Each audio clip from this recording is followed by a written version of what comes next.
तो सांग मैंने घरटी एमती होती तो आपण मैंने निश्चय आमको सपोर्ट करेंगे आ भिडियो टे देखु घर कौन हम कौन ना।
हेलो सांग मैंने पुणी नवा ब्लॉग्स वीडियो रे मु स्वागत करुच्ची।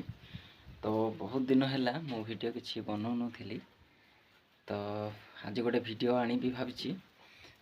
तो वीडियो बनवार कारण या तो मु जो जगार अच्छी जो बैकग्राउंड आपण मैंने देखिपे घर आ मुझा निजे करी इटा बहुत शॉर्ट थिला तेणुक या करने बहुत कष्टकर होता। इटा नथिला तो करी हो नथिला इटा किनिबा को पड़िला। तापरे कार्यटी को मु आरंभ करछि प्राय अधा अधी सरी गलानी आपण मन तो देखि पारुथिबे। एपटे सब टोटल सरीला ओनली प्लास्टर अछि आउ सेपट साइड मु देखै देबी। तो सेटा फाउंडेशन थिला आउ जोटा कि पिंडा टाणीबाटा आउ सेटा सरी जाइछि सेटा मु करूथिली वर्तमान सरे देइछि। तो तेणुक मु भिडियोटा बनैबी भाविली तो मो ऑडियंस मान को आउ जे बा मो यूट्यूब फैमिली रे अछंती सब्सक्राइबर मान को मु देखाइबा को चाहे। तो बहुत स्वप्न अच्छी ए घर को लेकिन स्वप्नर घर तो सेटा रहिबा घर बिजनेस नहीं जहाँ भी अच्छी आग को वीडियो निश्चय आसीबो। मु एटा निर्माण करथिला समय एटा एमिति माने टीण पका हेंथिला से समय मु वीडियोटे आनी आपण मैंने देखी। तो चलते आम फाउंडेशन टी देखा ये देखो फ्रेंड्स सेटा फाउंडेशन आ एटा पिंडा आ एटा मु निजे बनई आपण मैंने देखिपे आ निज द्वारा जी होती करार हो फ्रेंड्स आ माने बोली तो जी निज द्वारा होपरी घरटा हो प्लास्टर सरी नहीं वर्तमान सुधा ये द्वार बंद पड़ो आउटे द्वार बंद पड़ो यही हिसाब रे कराई आपण मैंने देखिपे। तो यहाँ कम चलता ये फाउंडेशन कम चलता तो यहाँ बर्तमान क्लोज हो जाए सरी जाए संपूर्ण आउ माटी पकईकि जहाँ करिया कथा आपण तो भल भाव जानते। तो सही हिसाब रे करवा तो यहीपरी अच्छी ये गोटे बकरा बना हम यहाँ जो यहाँ काठर खम्ब पड़ी पड़े गोटे ଏଠି ମଝିରେ ପଡ଼ିବ। ଆଉ ଏଇଟା ଏପଟେ ଆପଣ ଦେଖିଥିବେ ଏଟା ବି କାଠ। ଆଉ ଏଇ ଗ୍ୟାପ୍ରେ ଆଉ ସେପଟେ ଗୋଟେ ଏପଟେ ଗୋଟେ ଏମିତି ଉଠିବ। ଏଇଠି ସେପଟେ ଯିବା ପାଇଁ କବାଟ ହେବ। ତ ଏଇଟା ଗୋଟେ ଏକ୍ସଟ୍ରା ରୁମ୍ ରହିବ। ଏଇଟା ମୁଁ ଭାବିଛି, ସରିଲେ ଆପଣମାନେ ନିଶ୍ଚୟ ଜାଣିବେ ଏଇଟା ଏଇ ରୁମ୍ରେ କ'ଣ ହେବ କ'ଣ ନାହିଁ। ଆଉ ଏପଟେ ରୁମ୍ରେ କ'ଣ ହେବ କ'ଣ ନାହିଁ ଆପଣମାନେ ସବୁ ମାଧ୍ୟମରେ ଜାଣିବେ। ଯଦି ଆମ ଚ୍ୟାନେଲ୍କୁ ସବସ୍କ୍ରାଇବ୍ କରନ୍ତି ତ ଜାଣିବେ। ତ ଯାହା ବି ହେଉ ଆପଣ ଏଇ ଭିଡ଼ିଓଟିକୁ ମଜା ନିଅନ୍ତୁ।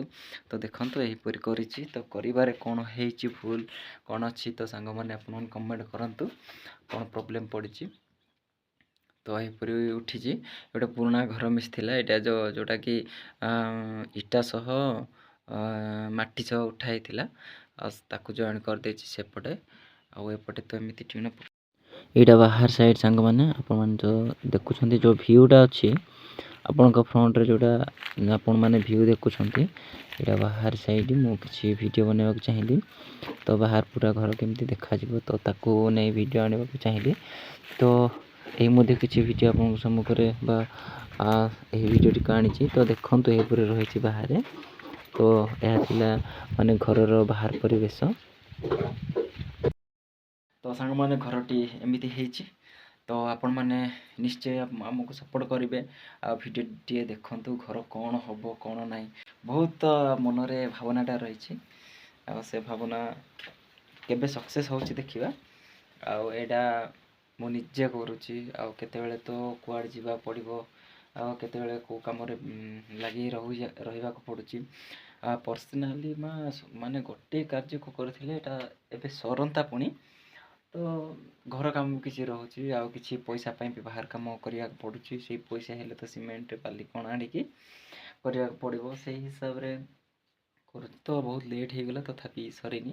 ଚେଷ୍ଟା କରିବି ଆପଣଙ୍କୁ ଦେଖେଇଦେଲି। ଏଇଟା ଯେଉଁ ଖୁଣ୍ଟ ଅଛି ଆଉ ଏଇଟା ଖୁଣ୍ଟ ଏପଟେ ଆପଣ ଦେଖିପାରୁଛନ୍ତି। ଏ ଖୁଣ୍ଟ ଏଇଠି ଏଇଟା ଗୋଟେ ବକରା ହେବ। ସେପଟେ ଗୋଟେ ଏପଟେ ଗୋଟେ। ତ ସେପଟେ କ'ଣ କରିବା ଏପଟେ କ'ଣ କରିବା ଆଗକୁ ନିଶ୍ଚୟ ଆସିବ ଭିଡ଼ିଓ ଆସିବ ବହୁତ ଆସିବ। ପ୍ରତ୍ୟେକ ଦିନ ଆସିବ ସେପଟର ଭିଡ଼ିଓ। ତ ଭାବି ନେଇଥିବେ ଜାଣିଥିବେ ବି। ତ ଯାହା ବି ହଉ ଆଜିର ଭିଡ଼ିଓ କେମିତି ହେଇଛି ଯଦି ଭଲ ଲାଗିଛି ସବସ୍କ୍ରାଇବ୍ କରନ୍ତୁ। ଆଉ ଏଇ ଘର ସମ୍ପୂର୍ଣ୍ଣ ହେବା ପାଇଁ ବା ଏଇ ଘର କ'ଣ ହେବ ସମ୍ପୂର୍ଣ୍ଣ ହେଲେ କ'ଣ ହେବ ଜାଣିବା ପାଇଁ ଯଦି ଚାହାନ୍ତି ଚ୍ୟାନେଲ୍ଟିକୁ ସବସ୍କ୍ରାଇବ୍ କରନ୍ତୁ। ମୁଁ ସବୁବେଳେ ମାନେ ଆମ ଆଦିବାସୀ ଅଞ୍ଚଳରେ କ'ଣ ଘଟୁଛି କ'ଣ ଆମେ କରିକି ବଞ୍ଚୁଛୁ ସେଇ ଭିଡ଼ିଓ ନେଇ ସବୁବେଳେ ମୁଁ ଆସିବାକୁ ଚାହେଁ ବା ଆଣୁଛି। ତ ଆପଣମାନେ ଯଦି ସବସ୍କ୍ରାଇବ୍ କରିକି ଅଲ୍ ବେଲ୍ ନୋଟିଫିକେସନ୍ କ୍ଲିକ୍ କରିବେ ପ୍ରତ୍ୟେକ ଅପଲୋଡ଼ ଭିଡ଼ିଓ ଆପଣଙ୍କ ପାଖକୁ ସହଜରେ ଆସିପାରିବ। ତ ତେଣୁ ଆପଣମାନେ ଚାହାନ୍ତି ସପୋର୍ଟ କରନ୍ତୁ। ମୁଁ ବାଧ୍ୟତାମୂଳକ କହୁନି ଯେ ମୋତେ ସବସ୍କ୍ରାଇବ୍ କରନ୍ତୁ ନୁହଁ। ଆପଣଙ୍କୁ ଯଦି ଭଲ ଲାଗୁଛି ସବସ୍କ୍ରାଇବ୍ କରିବେ ଠିକ୍ ଅଛି। ଯଦି ଭିଡ଼ିଓ ଭଲ ଲାଗିଛି ଲାଇକ୍ଟି ନିଶ୍ଚୟ କରିଦେବେ। ଆଉ ଚ୍ୟାନେଲ୍ଟିକୁ ଜରୁରୀ ସବସ୍କ୍ରାଇବ୍ କରିଦେବେ। ରହିଲି ଫ୍ରେଣ୍ଡସ୍ ପୁଣି ଦେଖା ହେବ।